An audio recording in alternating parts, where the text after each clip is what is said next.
let him ask of God, who is God, that giveth to all men liberally, and judges not. Upbraideth means judges not. And it shall be given him. But let him ask in faith. Nothing wavering. For he that wavereth is like a wave of the sea, driven with the wind and tossed. To resume where we were speaking last week, alive faith. The implication of this text, should I say subject, suggests to us that we can possess something and not use it. Amen. Amen. It says to us that we can have it and misuse it. I'm oftentimes tickled by people how they try to make God fit everything. If they find money and see the person that dropped it, and the person that dropped it kept walking and got in the car and getting ready to drive off, they pick it up, they say, well, man, just a blessing out the sky. That's not God.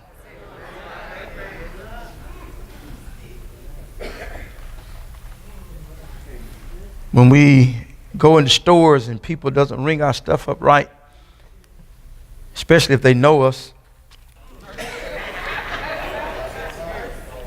that's not God.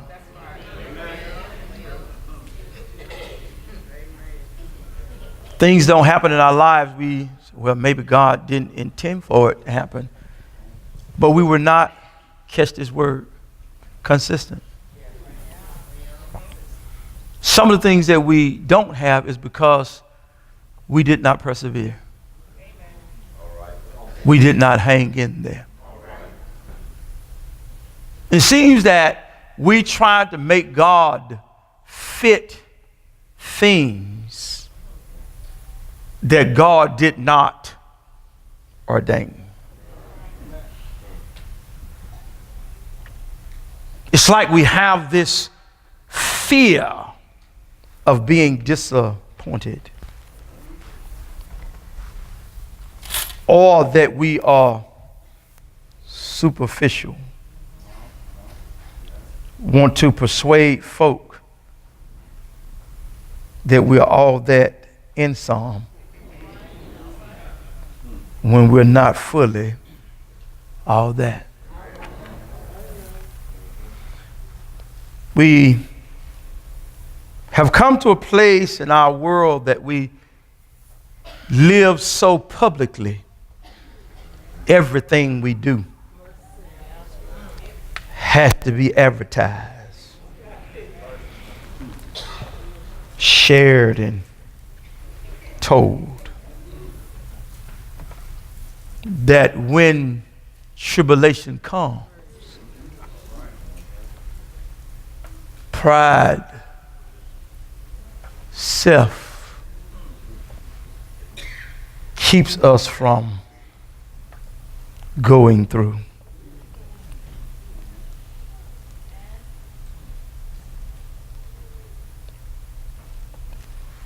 Faith does not ask anyone to like me because of what I believe.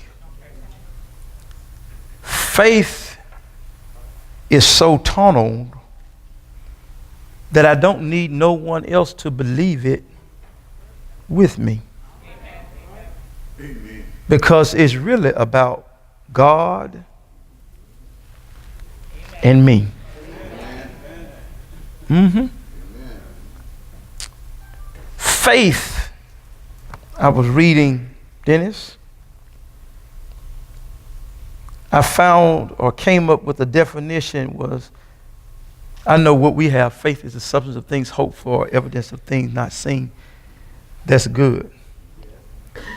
Faith is believing in and clinging to.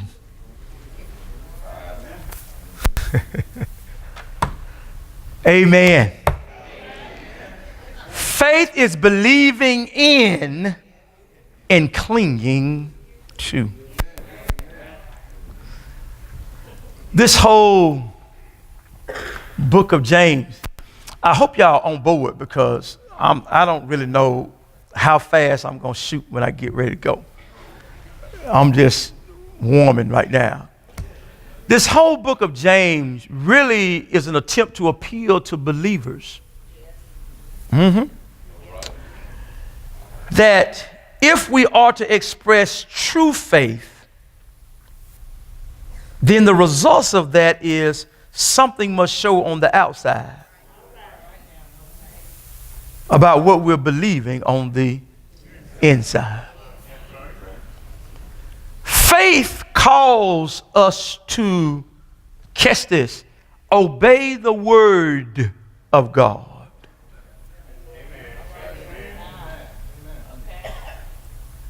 And to do the right thing before God. You heard me say that God does not create mess, get in your mess, but God will deliver you from the mess.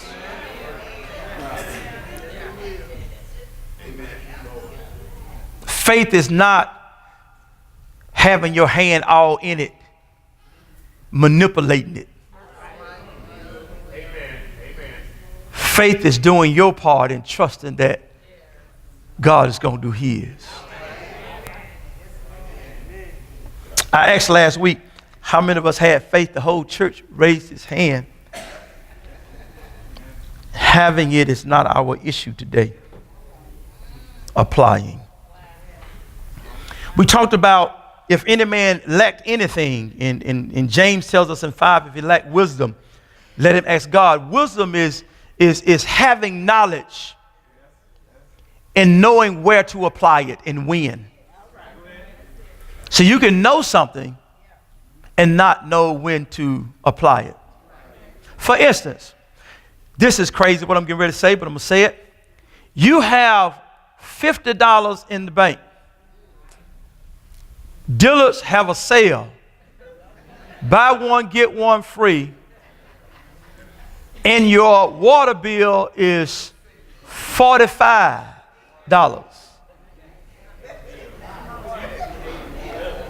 And you decide that because the light bill is so small, less than 50, you're going to go to Dillard's and get the buy one, get one free and spend your water bill money.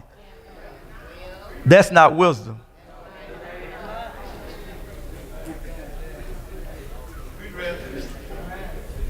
To know you have a bill and you have $50 and it's only going to be $5 less, wisdom say pay your bill.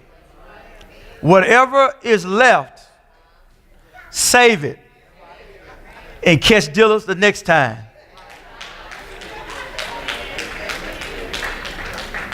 Two things just happened. You ain't got no money to go to dealers.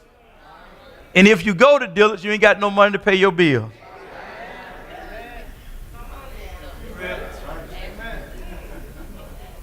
Does that make sense? Wisdom is knowing that if you don't have enough, you need to keep saving in increments until you get enough. Some of y'all have been like I've been. You didn't have it all, and you just say, you know what, I ain't got it. I'm just going to go ahead and enjoy myself anyway, and God will make a way somehow. God's saying, why you put me on this high cliff? We were working towards getting it all until you decided that you don't have everything, so you just quit. Wisdom means that I know that, listen, what's the right thing to do, and I'm going to keep moving with the right thing.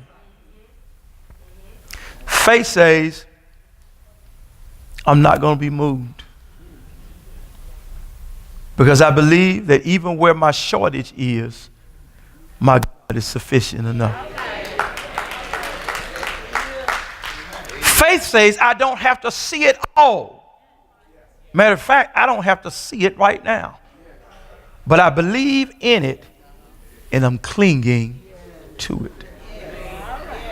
I don't know if you all, am I making sense or not? I think I said last week that James is pushing us to rely on God and less ourselves in others.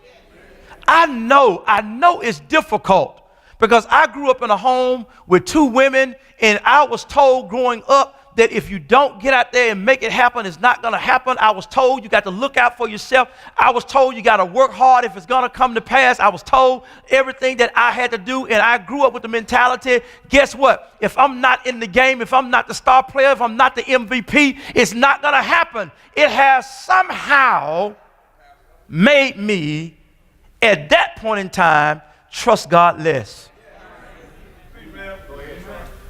Because if I felt like if I wasn't doing more than him, it just wasn't going to happen.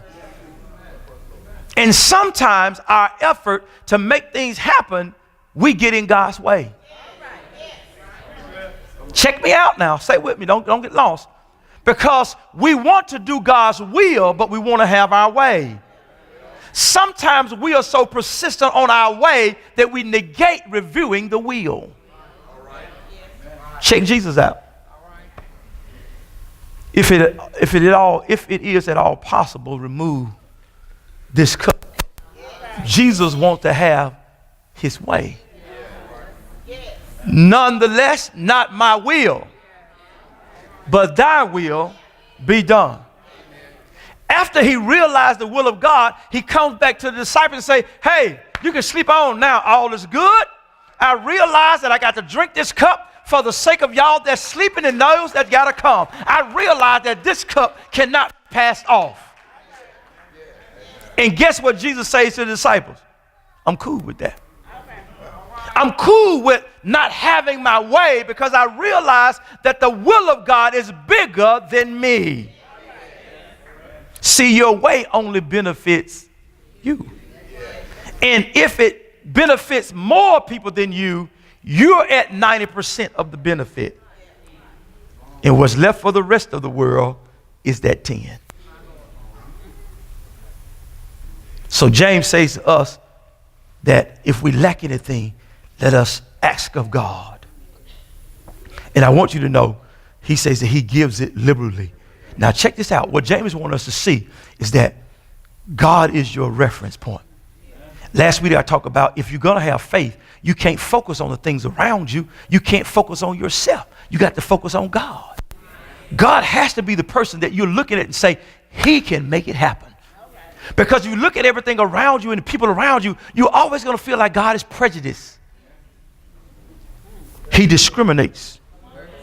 Because you're going to look so personally into Sidney's life, you're going to find every fault of why Sidney shouldn't have what he have, when really what Sidney got ain't got nothing to do with you. See, those were Sidney prayers, not yours. Those were Sidney desires, not yours. Those were his wants, not yours. We have to stay focused on God and realize that the only reason that God allowed us to see what he was doing with Sidney so that we can have confidence that if he did it for Sidney, he'll do it for me.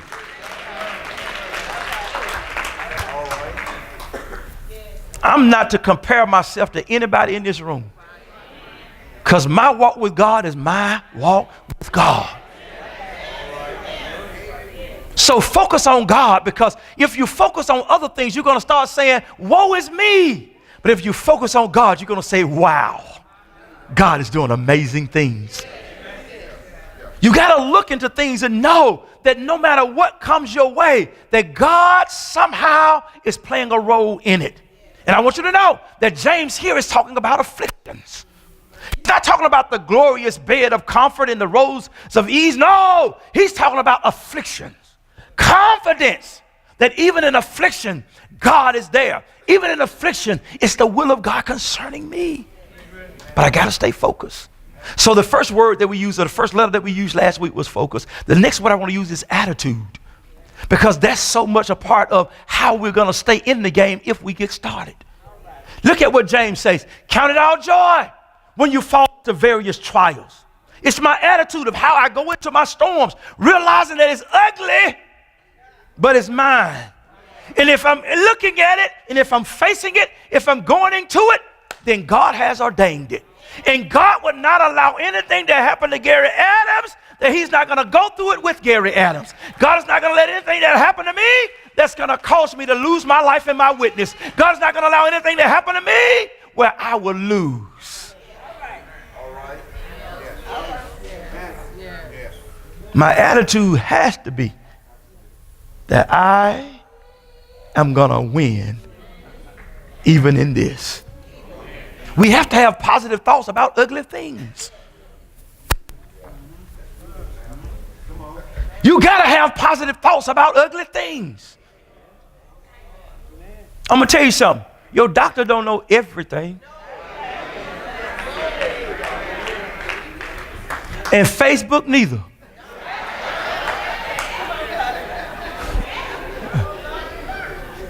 Google don't know everything.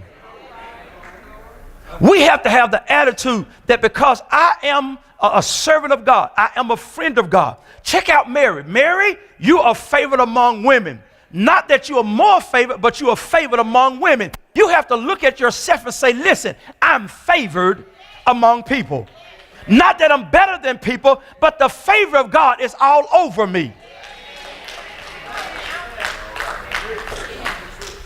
What's happening to me doesn't make me less of me.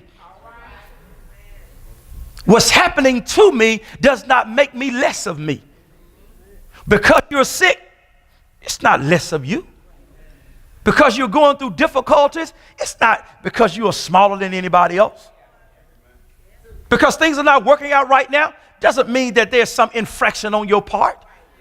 Sometimes God allows things to happen to us because there are other people that need to see what it looks like when you got faith in God.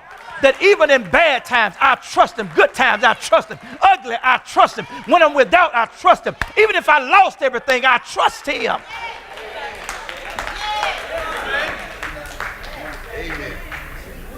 Same thing it took. Get your baby, don't take the same thing. Listen, if God did it one time, he'll do it again.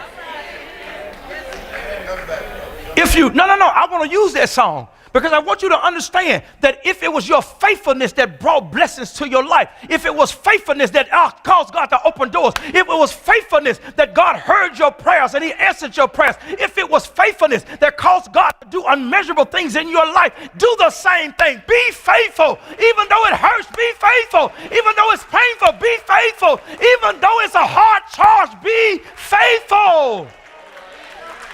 My attitude is faithfulness. No matter what happens around me, be faithful.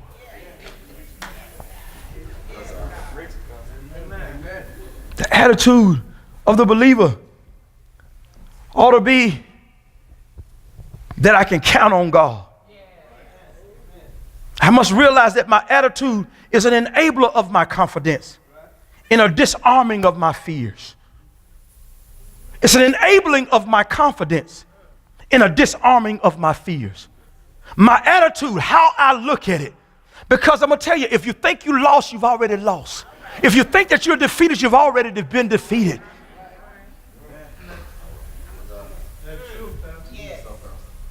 But if you look at it and say, I don't fully understand it, but I'm not going to give up. Your attitude is going to work out. How you know the word? What word? All things. What about all things work together? What you mean? All things come together. To who? To those. Those who love the Lord. The key ingredient is what? Loving him. That's my attitude. Ain't nothing going to happen in my life. Ain't nothing going to happen to me that God and I can't overcome. Knock me down, I get up, because that's what God and I do. Y'all don't hear me. When the worst is bound to happen, in spite of all that you can do, when the worst is bound to happen, in spite of all that you can do, running from it will not save you. See it through. Y'all hear me? Do y'all hear me? Your attitude is not that, oh man, no, hey. Job wasn't excited about what God was doing, but Job was faithful in what God was doing. Shall we receive the good at the hand of the Lord and not the evil? For the Lord has given and the Lord has taken away. Blessed be the name of the Lord. And when the woman said to him, curse him and die, hey, you foolish.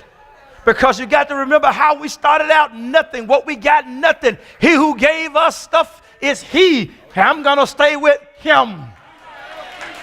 Our attitudes got to be that no matter where we are, what we're going through, greater is bound to happen. God has not shown you the best side of him yet.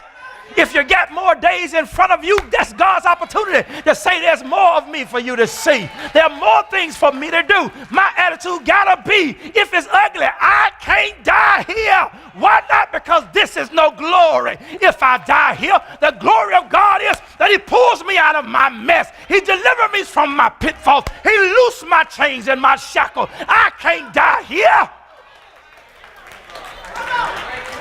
That's my attitude. That's my attitude.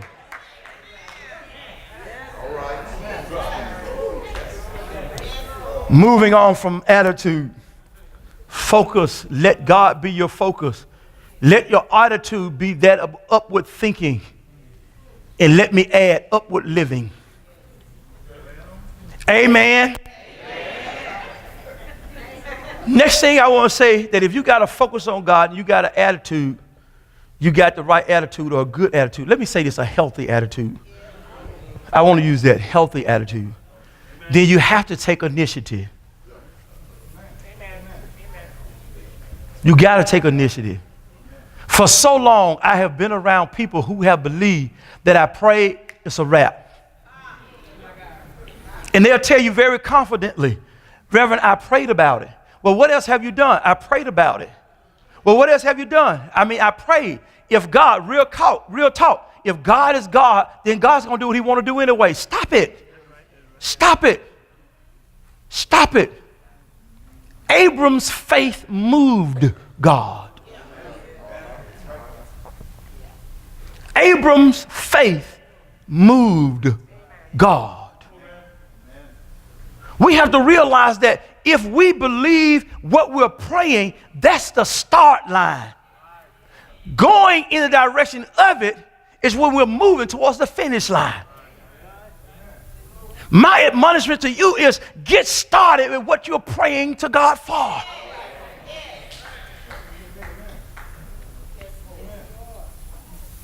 God, I want to be a millionaire. It can happen. I just told somebody this the other day. It can happen. Imagine, how many of y'all are here at least 50? Been working at least 25 years. If you had been smart at 25, I'm not going to say as you are now. If you had been smart at 25 and had a good attitude towards finances and realized that if you would have been giving the Lord what he's asked for, returning to him what he's asking for, and giving yourself a minimum of what you're giving him, you could almost be there. And with the wisdom that you got, learn, stop loaning the pookie them. That wisdom, along with sound investments, you could be over the threshold.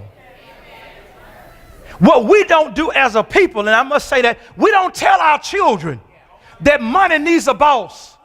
And that it's only going to be that $1 one time in your lifetime. You're going to get more dollars, but not that $1 you just wasted. And try to save as much of the $1 as you possibly can. And be responsible with it. And look into things that would help it to grow.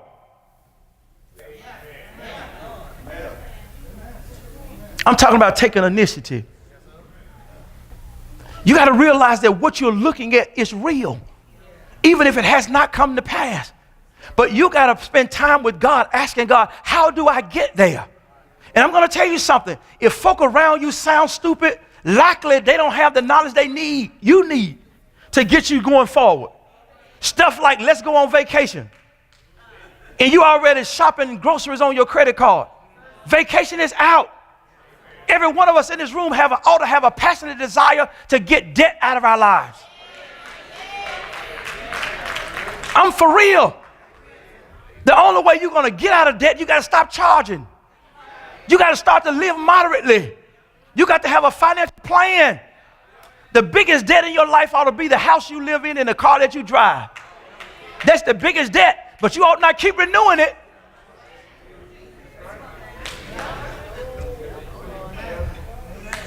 The biggest investment ought to be in yourself. Watch me now. You ought to spend more money on your health,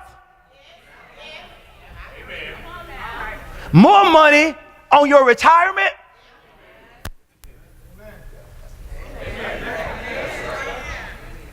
don't just agree with me.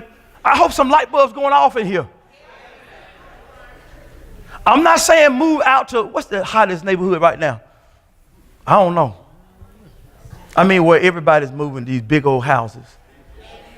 Where they go? Madison. I'm not in Madison, no sir. I'm not in Madison. No sir. Don't y'all listen to Tommy?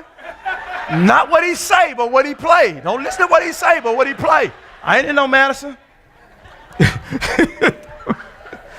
And you get this church twisted up, man. They be like, oh, he in Madison? He living good. Shoot. We get ready to do a pay cut. No, brother. I ain't in Madison. I'm in Madison County, but not Madison. Y'all hear what I'm saying?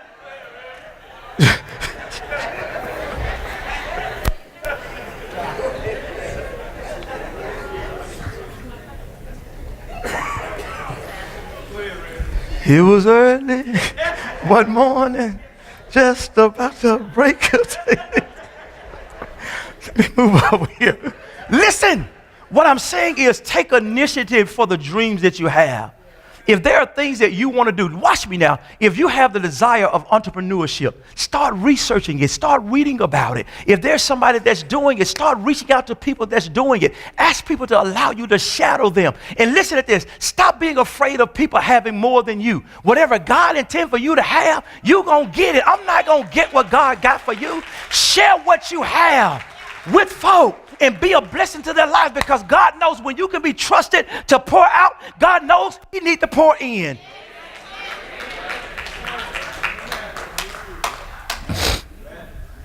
Okay, so you got to initiate it. If you're praying God for restoration, then listen, be forgiving and forgive. Am I making sense? I'm not going to tell you that it's easy, because that's not what we're looking for, easy. What God is looking for is faithfulness. God knows, will you consistently do what you're believing me to do? Will you consistently participate in this with me? All right, that's FAI. The next thing is trust, and that's a big issue, because what I have learned most of my life is most people can't be trusted.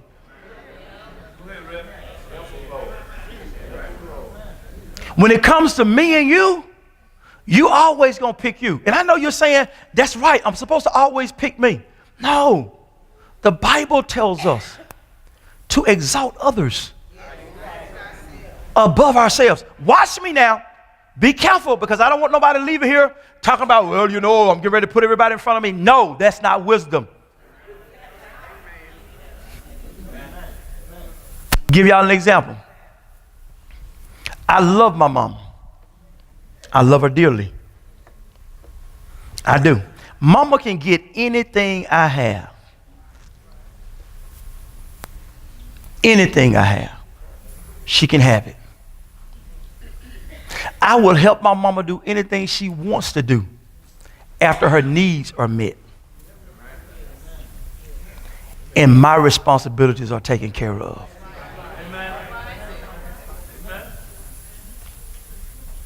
See, some of us have left our mother and father, and we still cleaving to our mother and father.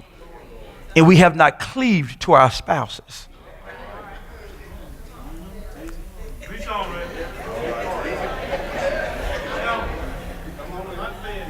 Come on with me. I know it's a slow pull. Come on with me. Your first responsibility is to take care of your house first. And then whatever is over yonder that's left over, give them what they want. I'll move the earth for my mama. I will. Mama can get anything I got. She can.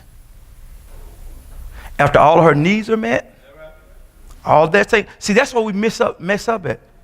Our needs and our wants are in the same basket. But when my mama got food and bills paid and everything taken care of, and I done did the same thing, then, mama, what you want? Well, I was just thinking, okay. I'm going to give her something here and there. I ain't waiting on Mother's Day. I might not be here.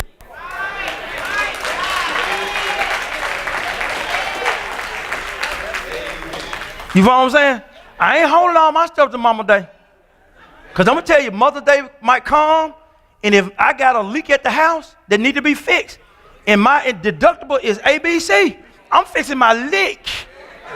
And I'm telling Mama, happy Mother's Day. I ain't got nothing because I had to fix this leak. If that Sequoia break down, and God knows I love my mama, but I got to get around too. If something happened at Sequoia and I forget to get a card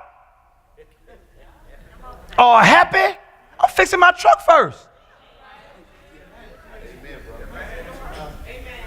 That's why every now and again, I drop a little something, I drop a little something, I drop a little something, I drop a little something, I drop a little something. Christmas, Merry Christmas. Ain't no gifts? No, because I've already been dropping. Am I making sense? You don't know where you're going to be at my birthday. You don't know where you're going to be at Christmas time. But while you're able to bless folk, be a blessing to people. While you're able to do for people. Focus, attitude, initiative, trust. What you got to trust is that when you bless folk, God ain't going to leave you bankrupt. I had this silly thought just the other day, Dennis. I was sitting out in my truck on the parking lot. Just over here there was this past week, I was sitting on the parking lot. And I had done a kind gesture for somebody. Let me tell y'all this. This is nothing bad about nobody, but I'm going to say this right here. Every now and again, I don't know what you call these guys. What's a nice name for the garbage guys? Give me a nice name. Y'all know them. Every now and again, I do a nice gesture for the sanitation workers. Just this past week, I flagged them down. And said, hey, who. And they stopped. I jumped out my truck, put my hand in my pocket, passed them some happies. I said, lunch today is on me. I jumped back in my truck. I ran on. Sometimes I give a little. Sometimes I stretch it. You follow what I'm saying? I was sitting in my truck the other day and I was thinking, I said, God, I want to be able to really, really bless some people. I'm not talking about $100 or $200. I want to really, really be able to somebody's in distress and Lord, they need $2,000 or $3,000, and I can say, go ahead on and take care of other things that's done. But God knows that in order for that to happen, that I got to be proven to be faithful over before I can be trusted with. Y'all follow what I'm saying? So what I'm trying to do is position myself that God can not only be trusted, but I can be trusted. Okay? Y'all got that? Now the other thing is, I got an H left, right? So trust God more than anything or anyone else. Look for him for what you need and what you desire. Trust and rely on God more than you do yourself. Trust is learning and practicing to listen to and for the voice of God. To stop doubting God and stop second guessing. Instead, we're asking and seeking God to say, God, is this your will? Let me tell you something about trust. And I said this earlier. Trust does not mean everything is going to be white. Trust does not mean everything is going to be wrinkle-free. Trust does not mean that you're not going to bleed. Trust does not mean that you're not going to be betrayed. Trust does not mean that people are not going to let you down. Trust means this: when those things happen in your life, God will be there to see you through it all. See, it's not about always having the abundance of things to show to folk, but it's the abundance of faith to know that even where I'm short, he's more than enough. Trust is saying to people that wherever I am, God is always there. Trust is saying no matter what I'm going through, he's going through with me. No matter what I need, he's answering my needs. Whatever I desire, he has that on the radar as well. It's just a matter of seasons. Trust says, I believe. Who would you trust more, Joanne? And you don't have to answer this. Allstate, State Farm, Progressive, Geico, Joanne, or Jehovah?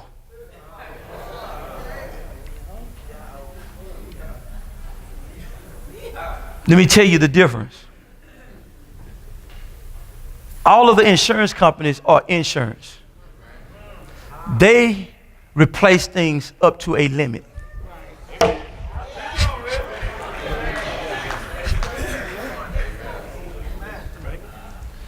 And it costs you something financially. If you fail to pay, your policy collapses. I called his name on purpose because sometimes we become overzealous about ourselves until we realize that we have limitations just like our policies. And insurance will only cover up to limits. Jehovah I left last because he comes twofold. He can replace the limit, but that's not his style. He always goes above.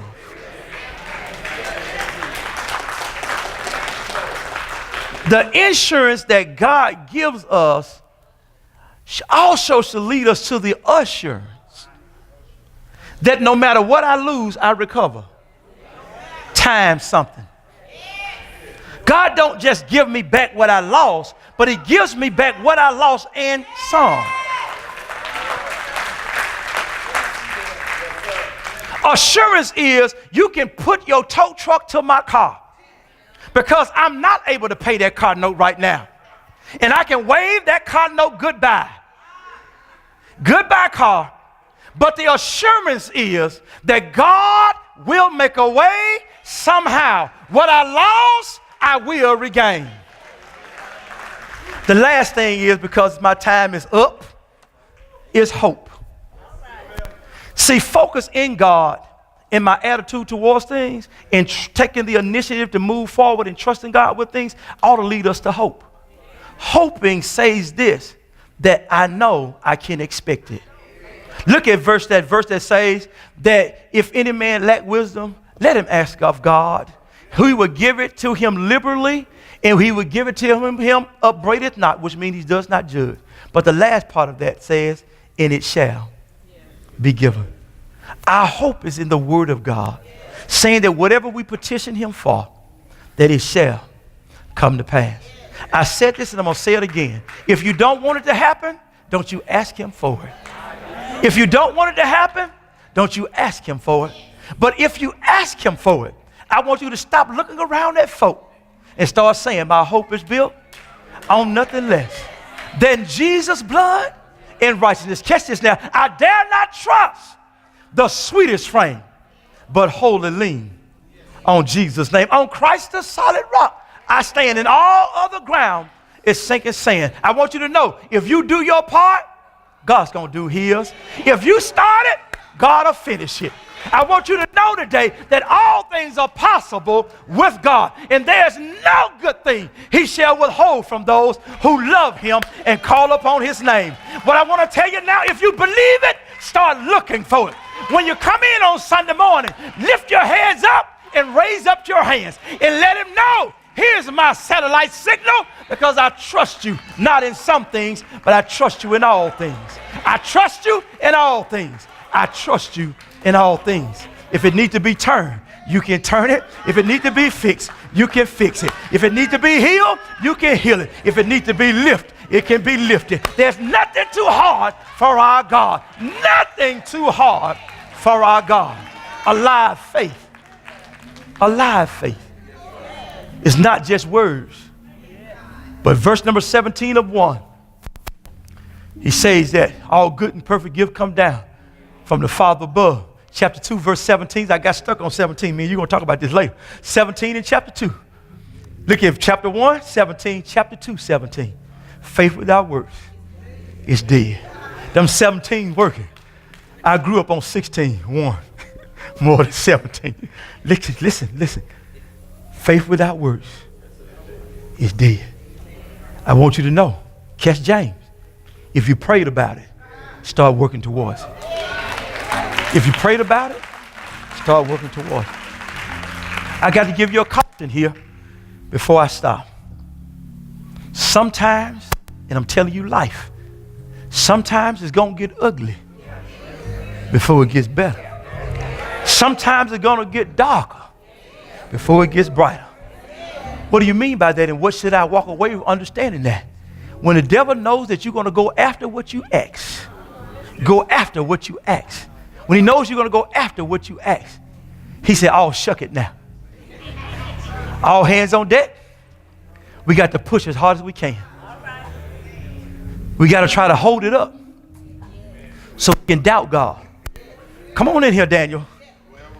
Daniel, I heard you on the first day of day 21. And I dispatched my angels towards you. But the prince of the air held up. We had to call back for help. And when help came, I showed up.